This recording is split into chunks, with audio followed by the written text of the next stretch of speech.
Welcome to the Get Back, music work talk in Central Texas, Fridays at 1 p.m.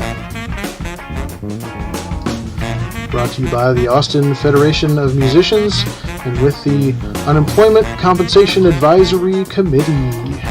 The Unemployment Compensation Advisory Committee are members of the Austin Federation of Musicians, Local 433 of the American Federation of Musicians, aka the Musicians Union.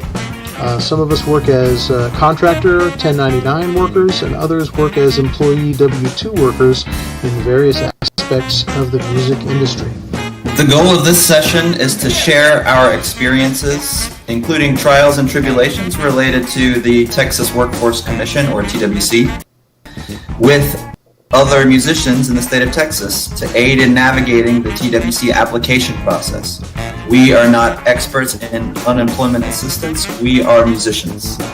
The information contained herein does not constitute either legal advice or an official pronouncement or a position of the Austin Federation of Musicians, but rather is only the personal opinions of the panelists. The panelists do not give legal advice or make official rulings on agency matters, should not be cited as authorities in any matter before the agency or when dealing with agency staff about a case, and must minimize their involvement with administrative processes. They also do not give legal advice on any other matter, and any information they should give should not be used as a basis for taking any employment-related action. Before taking any employment action that could adversely affect an employee, or before using any sample form or policy you may obtain from this group, you should consult a licensed, private sector, employment law attorney of your choice.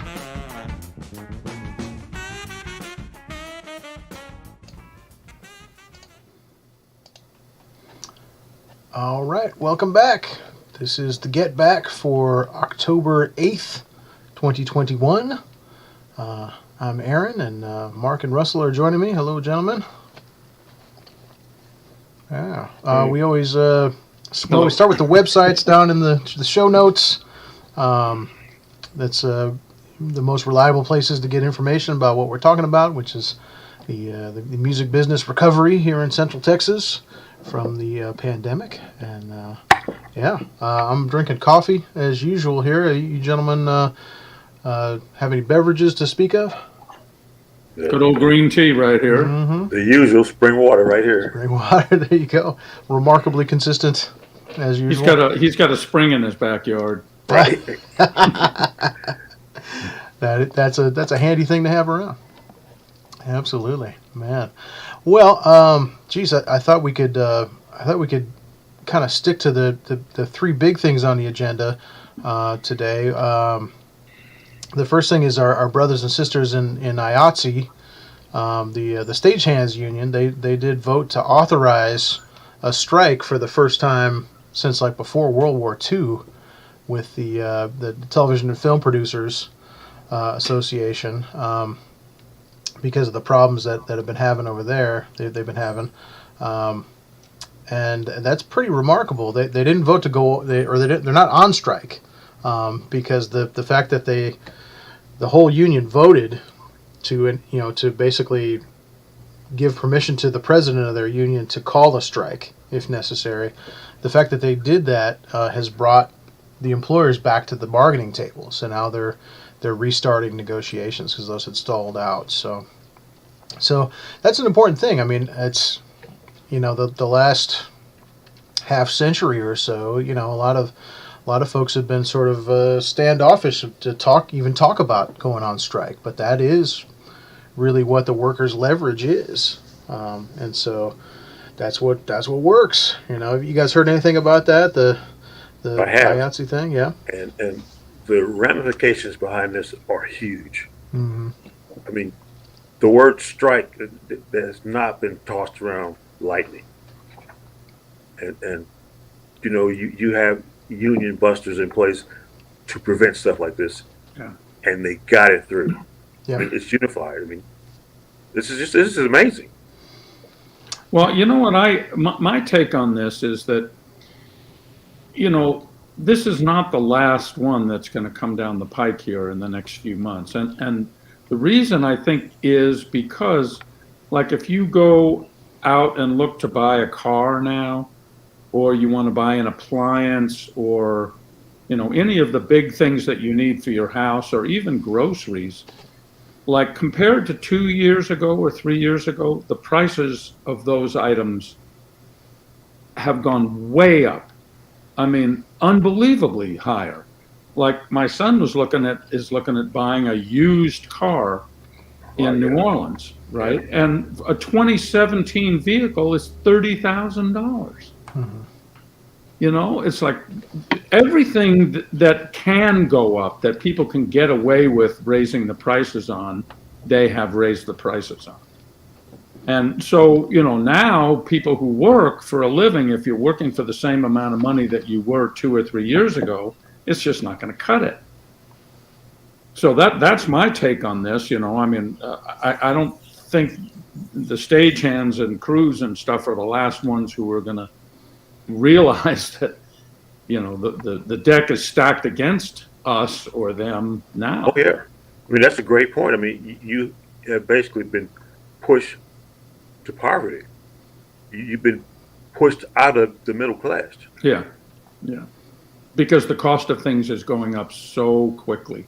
Right. And you know, okay, so maybe musician wages have gone up a little bit, but nothing since the pandemic. And of course, a lot of musicians are still out of work. But you know, there's not an equity going on here between people who are going back to work and the wages they're making, and how much they're having to spend to do what they were doing 2 or 3 years ago. Yeah, and that's been happening, you know, before the pandemic, but the pandemic has magnified it and totally magnified it, and it's given all the people who feel like they can get away with raising their costs and prices and etc. You know, that's what they're doing now. You know, they're saying, okay, well, now we're not post-pandemic, but you know, some of us are coming out of it, and so something that cost $10,000 or $5,000 2 or 3 years ago is going to have gone up by half again. It's going to be 150% what it was. You know, as I was coming home to get it back online, I drove past Starbucks. I shouldn't have said their name, but they have a sign for employment, and it starts with $17 and up. Wow. Yeah. You were talking about what will go up, can go up. I didn't go in there, but imagine the price. Right. To pay for that. Yeah. Yeah. Yeah. Well, I mean that's been I mean they've been saying that for years. If they have to, you know, raise the wages for food workers, that the prices will go up. But actually we haven't seen in like fast food, we haven't seen the prices really go up that much. You know, you see it in restaurants, more like sit down restaurants. You see the prices are definitely up, right? But fast food, you know, and I see that all over the place. Yeah, the $15, $17 starting pay for fast food workers, and the prices of the in the actual restaurants, I don't think have gone up that much. I don't know. What are you guys seeing? That's because nobody's taking them up on their offer. Right. Yeah. I mean, they're raising their wage offering because they're getting so desperate for people to come and work. Yeah. And doing that versus making sure your children are safe, you have adequate health care, because that's not part of the equation. Right. Yeah. That's really calling attention to how many people don't have health care in our country, but also in our state here, you know, where our state has been like refusing federal money to expand Medicaid for 20 years now. It's really coming home to roost. Yeah. Oof. Yeah, we got to stay mad about this stuff so we can get these people out of office and get people in that care about workers. And you know, in our business, I mean, we're basically free agents. We're responsible for our own health care, you know, so it's crazy. It is, yeah. Yes, indeed. I guess if we're in the Austin area, you know, the ham re-enrollment thing started up this week, right? So if you're on that, make sure you get on that so you can get on it for next year. Yeah, but that's another thing it's like a stopgap. You know, I mean, we wouldn't need that if musicians made more money, and that's kind of what we're about with the union, right? Is let's make more money. Let's get more money in the pockets of musicians, and that solves a lot of these other problems that different organizations work on. So.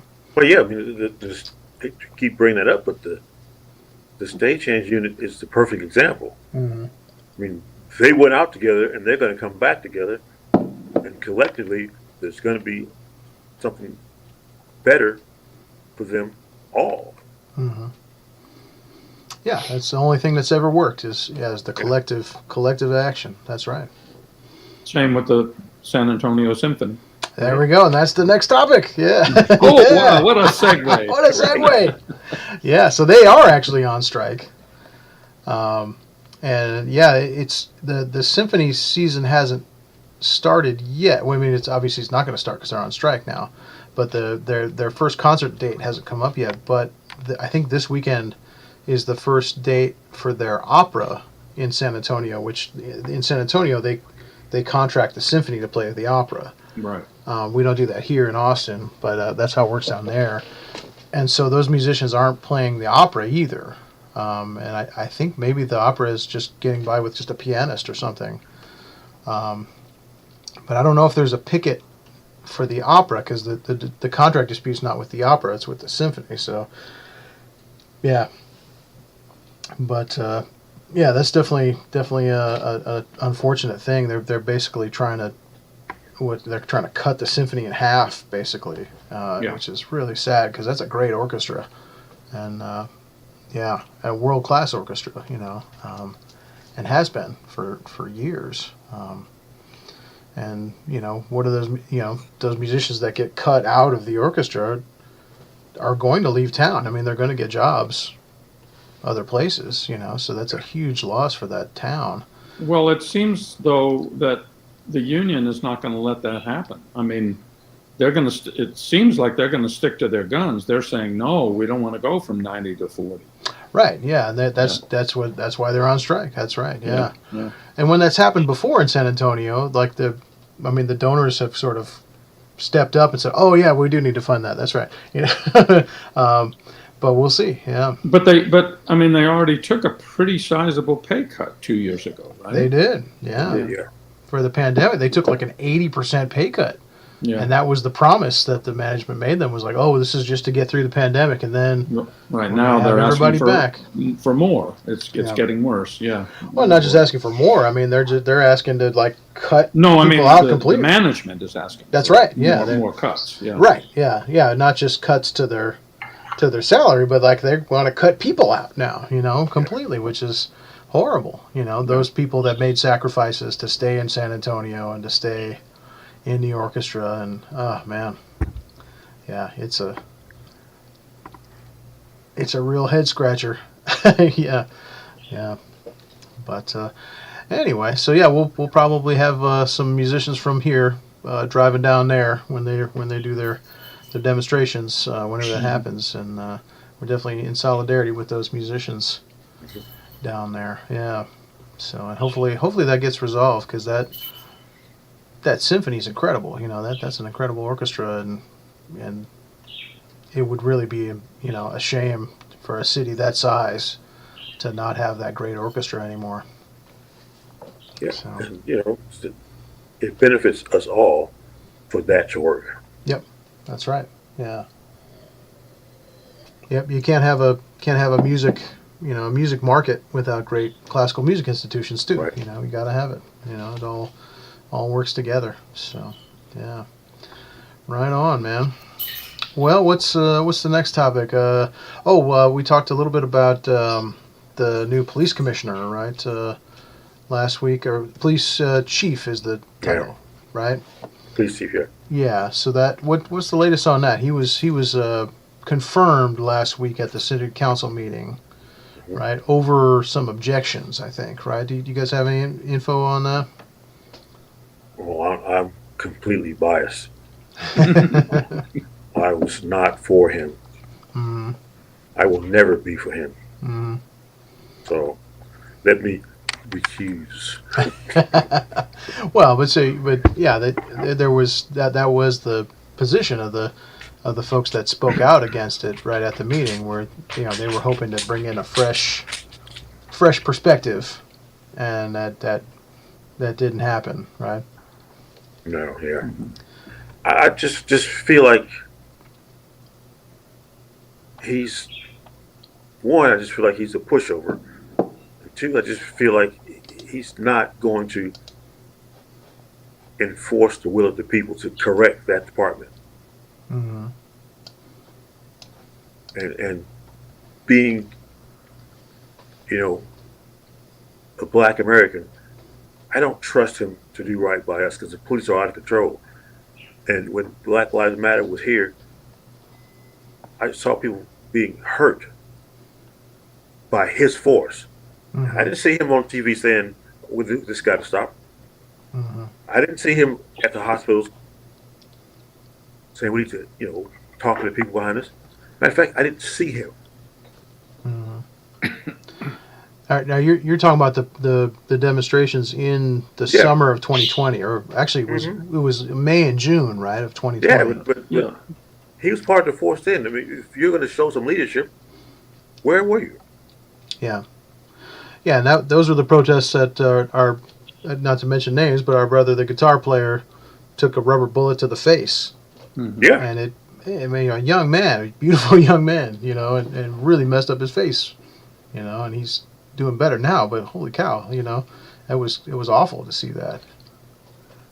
There's just too many instances of misconduct where he's just kind of turned a blind eye to it, and well, it just happened. Mm-hmm. And just to me, I just don't feel like he's capable of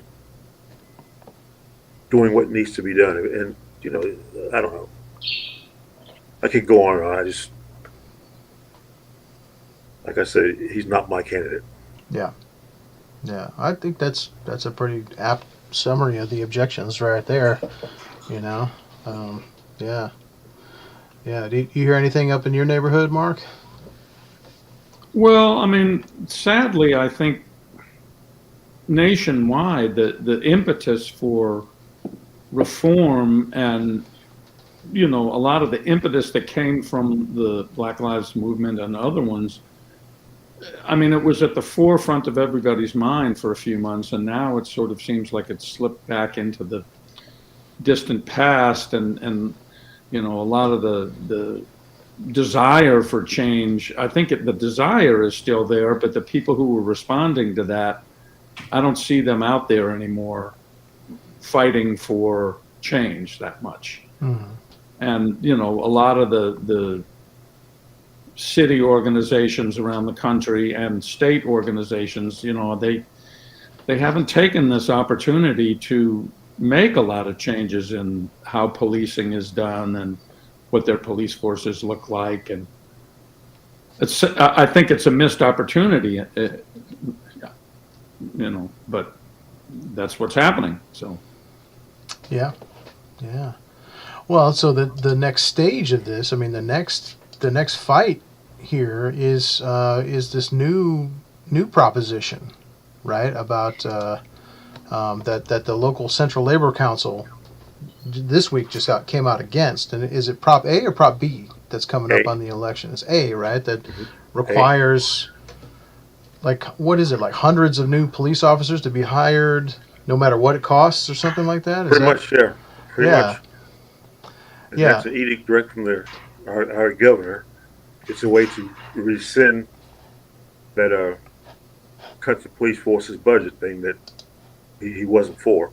So yeah, it's sort of yeah. We're being punished for that. It's an attempt to reverse that, but it actually goes much farther than that. It's going to take money from all these other programs if it happens. And what it also that Save Austin group has something to do with this too, right? That political action committee. Yeah, I mean anybody that has anything to do with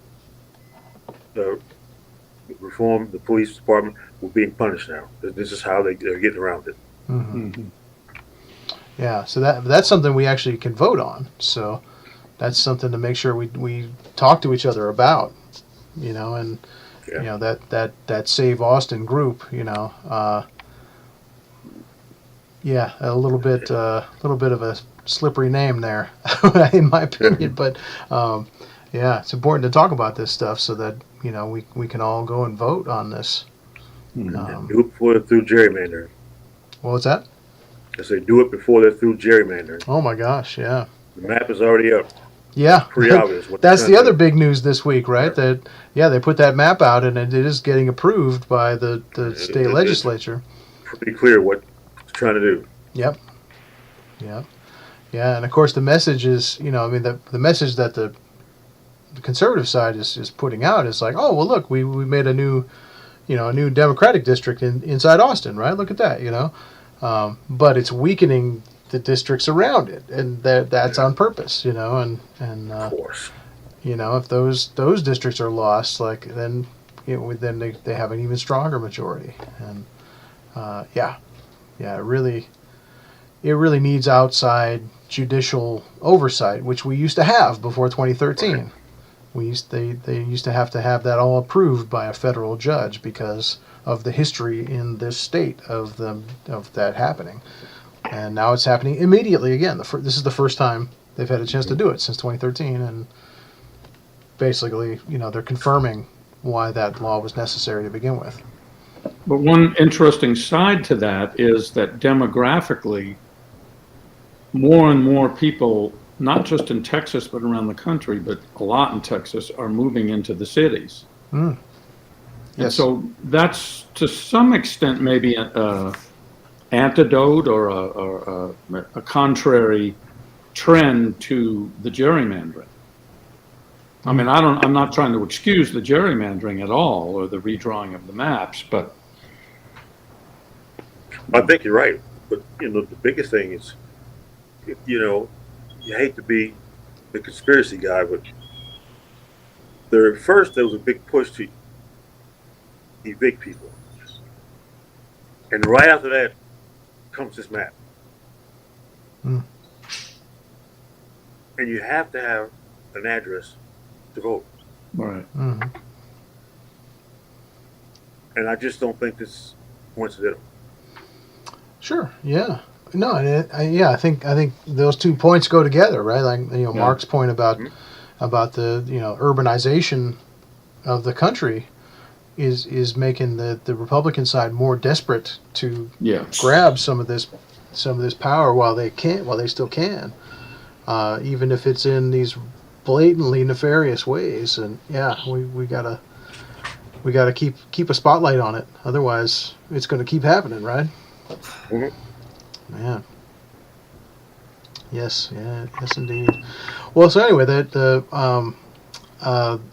local Central Labor Council, the CLC, came out against that Prop A this week, and that's a good group. Our union isn't really a strong part of that group, but I think we need to be in the future.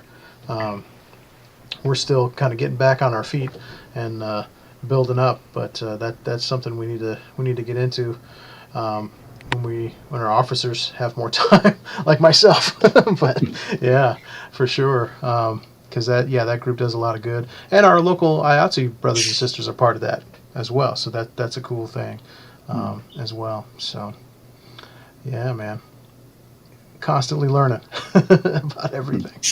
Yeah. What other stuff? You guys had some thoughts about the activity on the border this week, the southern border. Any thoughts on that?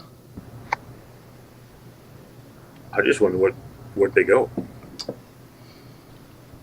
They got rid of them awful fast. That's Who the people. Yeah, the Haitians, right? Yeah. The ones that they flew back to Haiti. Where did they? Yeah, what happened to them? Right. There should be some follow up there. Like I say, you hate to be the guy with the conspiracy, but just to me, it seems like the darker your skin, the faster they get rid of you. Mm. Well, I mean, I don't think that's a conspiracy theory. I mean, the Republicans in Texas they're saying that. I mean, they're telling people that the Democrats are deliberately trying to bring people of color in through that southern border to vote, and that's not what's happening here. Those are people fleeing horrible things in their home countries. That is not a political move at all, and they're trying to make this into this political conspiracy, which is almost but as ridiculous as the other things they're talking about. But I still, I mean, I agree with you that there's definitely a racial side to that, but I think the economic one is the one that's really driving the anti-immigration people. Mhm. You know, they don't want other people competing for their jobs, and they don't want, you know, the economy to get run down by a lot of poor people. Sure. Yeah, that's the argument that they're making. Yeah. Yeah. Absolutely. Yeah. But I think if there's any, I mean, if there's any state in the union that can get folks to work, it's Texas. I mean, there's just so much business. There's so much Yeah. construction. There's so much everything happening in this state. It's nonstop. We can see all the cranes downtown. There's more cranes every day, building all those buildings and everything. Yeah. I think you're right though, Mark. That's the way they're seeing it. Yeah. Sure, but you pay them $70 an hour with no benefits. Mm-hmm. What's the problem? Right. Yeah. But I know I've said this before, but to me, I mean, worldwide, the crisis of how many people are refugees or migrants or being forced to flee their homes, the staggering numbers of those people, to me, is the biggest failing of humanity, period. I mean, climate change is going to be a disaster, and it's looming, and it's horrible, and we need to deal with that. But also, the number of people who are living, you know, as refugees or living in camps or on the road or migrating or lost their homes, it's a staggering number of people worldwide, in the millions. Yeah. And, you know, I don't see anybody addressing either those issues, either on the low. I mean, there's groups that are trying to help, but the causes of why there's so many people who are in such desperate straits, nobody's really seems to be paying attention to that. Mm-hmm. Yeah. It would seem like that should be that's a cause for all of us. You know, it affects all of us. It's going to affect all of us even more as time goes on. You know, you get to the point though where it's only important when it's time to vote. That's the only time you hear it. That's the only time that they throw it up. Well, I'll do something when it's time to vote. But, you know, you got to keep in mind, after they win the election, their first duty is to get reelected. You know, they say that all the time. We're going to fix the border. We're going to connect the home. Yeah. And, you know, to me, you should get 3 years, and if you don't do what you said you're going to do, you got to go. Oh, like a probationary. Yeah, like they do us. Yeah. You got to go. Yeah. Well, and you know that. I mean, talking about the climate change thing. I mean, some of this stuff is the beginning of the climate change migration that a lot of people are saying that we will see. Right. I mean, Bill Gates has been talking about that for the last couple of years. Yeah. Right. How we will see climate migration, and that, you know, the Haitians are a good example of that. They keep getting hammered by these hurricanes. Yeah. And their economy just can't recover. Can't absorb that. Yeah, can't absorb. You know, and so they're coming here. They're coming here however they can. And you know, the Middle East is a good example of that too. You know, it's not all driven by the climate, but it's going to be more driven as we go, as the climate changes more.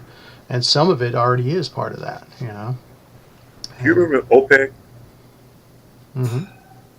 They used to be on the news every day. Mm-hmm. You never hear about them anymore.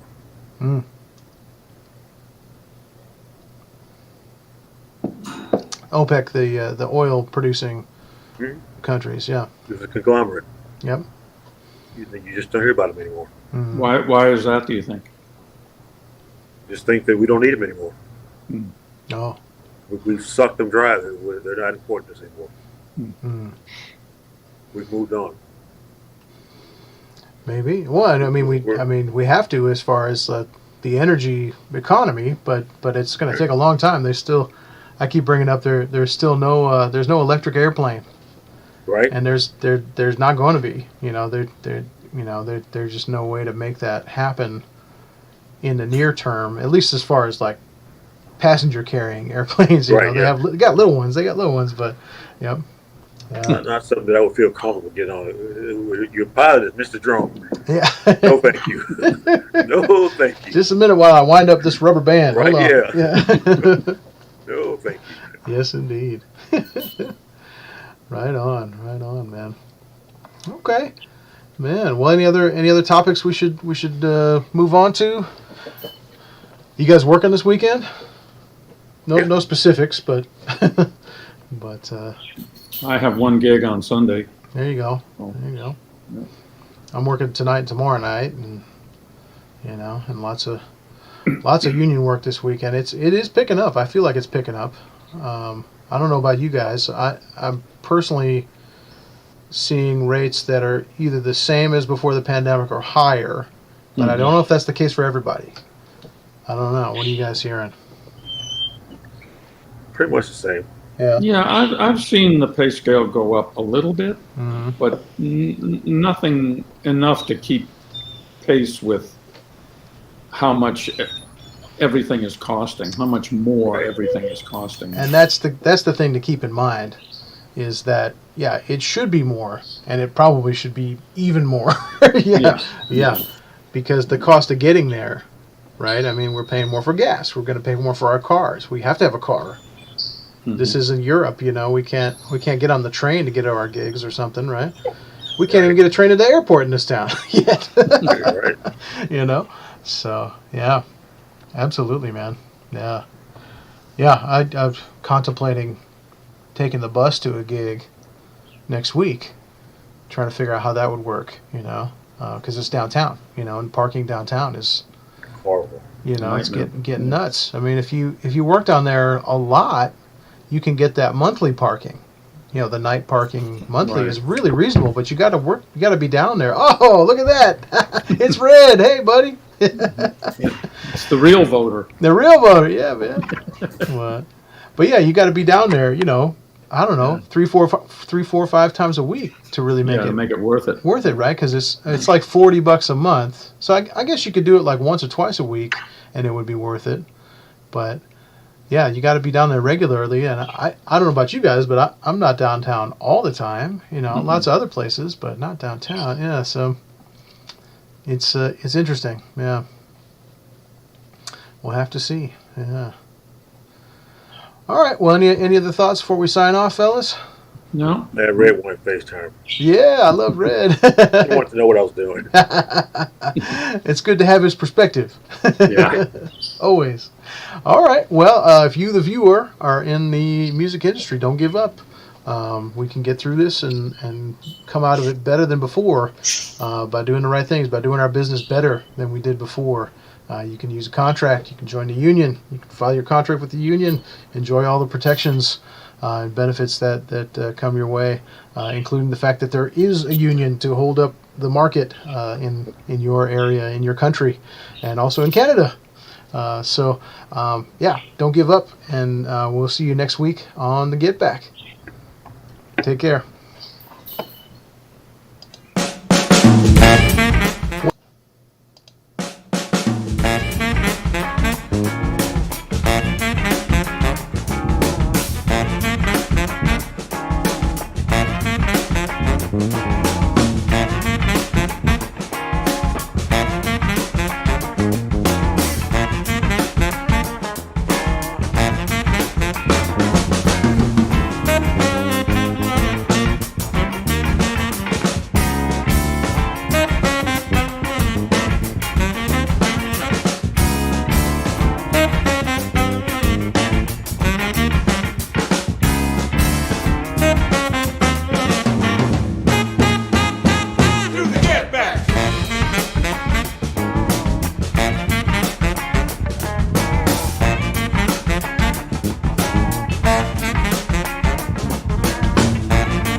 you.